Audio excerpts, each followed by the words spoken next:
Good morning today again.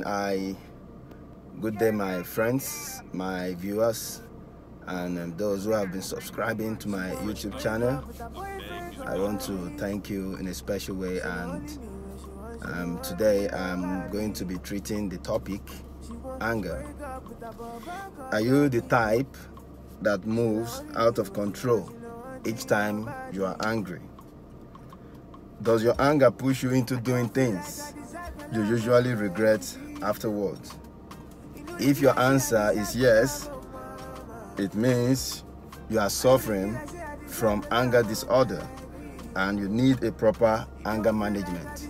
But before we go to anger management properly, let us first of all define what anger is.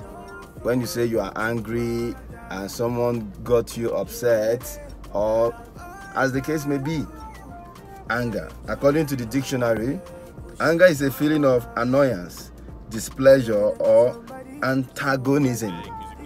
Yes, that aspect of us that wants to retaliate, that wants us to revenge as a result of what people have done to us. Anger is a natural way of responding to happenings that are unpleasant.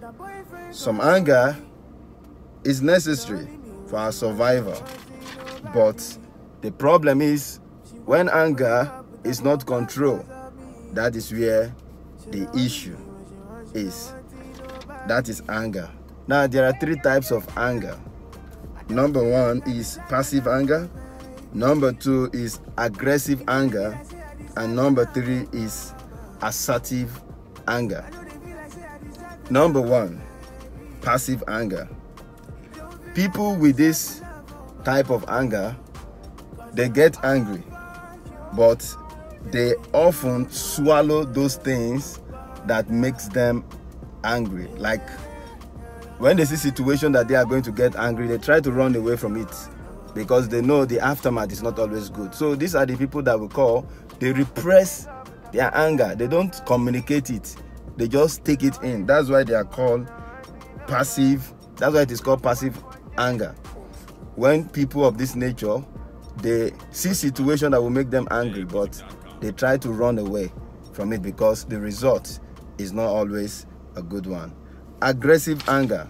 This is the second type of anger.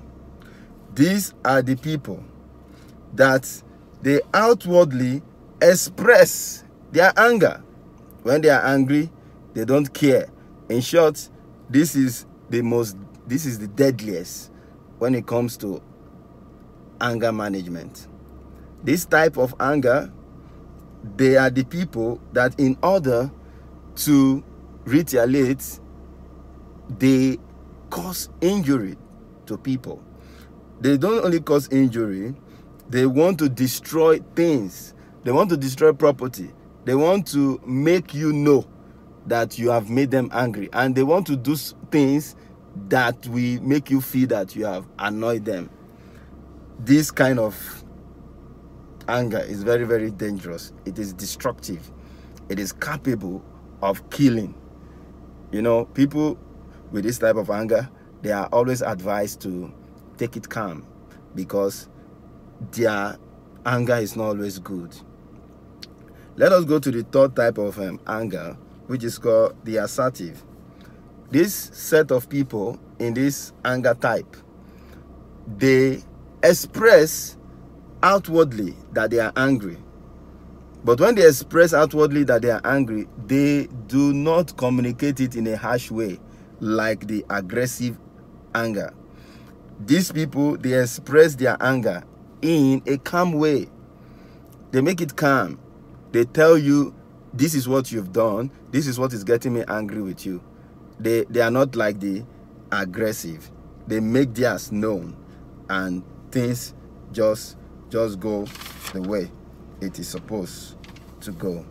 Now, anger as that aspect of our humanity, or anger as the aspect of our persons. You know, every individual has that part of him or her that at one time they want to bring out the devil in them, the madness in them. Anger itself does not come from a vacuum. It has something that sparks it up, or we say there is something that triggers it. Let us look at some of the things that triggers anger. Number one, we must know first that being angry without a cause is madness. You cannot just wake up in the morning and you are angry, and you don't have something that is making you angry. It is seen as madness. Someone can say this one is mad, because how will you just get angry without something causing it? So let us look at number one. Stress triggers anger. In some persons, they tend to be aggressive when under pressure. This one is self-explanatory. Stress triggers anger. After the day's work, after the fatigue of the day, after going to do a lot of things, go to work, come back, and the day at work was not so good, and for instance you come back home and your family, they are trying to make you get offensive. So you see, at the end of the day, it triggers you getting angry. And that is the situation that we see most times in the home, where you see the husband and the wife having to fight each other. Number two, family problems like infertility and unfaithfulness cause anger. You know, infertility, when a man is married and the wife is not giving birth, and even on the part of the man, if the man is not fertile enough to impregnate the woman, or the woman herself, she's not fertile, if the man is sterile, let's put it that way, and nothing is happening, it brings a situation in the family in which there is anger. The man, seeing the wife, gets angry. Nothing is making him happy about the woman, because most times it is being seen that the woman are the cause of the problem. But it's not always like that. Sometimes going through medical check will help to know where the problem is really coming from.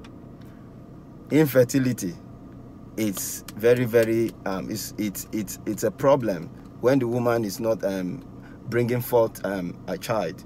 It makes the man angry and everything around them. Let us look at the third one.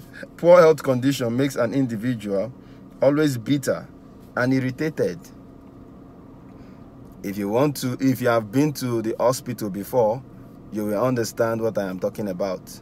I remember those days when we were still in school, that I had to be admitted just 3 days because of typhoid malaria. I know what typhoid, I know what it actually it cost me.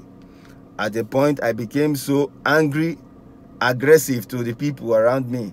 Like, I want to go back home. I'm tired of staying here. Can I go back home? And people living with health conditions that has been tagged, that have been ostracized in the society. For instance, those with HIV, that sometimes you just see them not happy with themselves. And those with cancer, you see them not happy with themselves. And even recently, the COVID-19 thing virus. People get aggressive and get angry because they have health situation that is not promoting them to feel along in the society. That is number 3.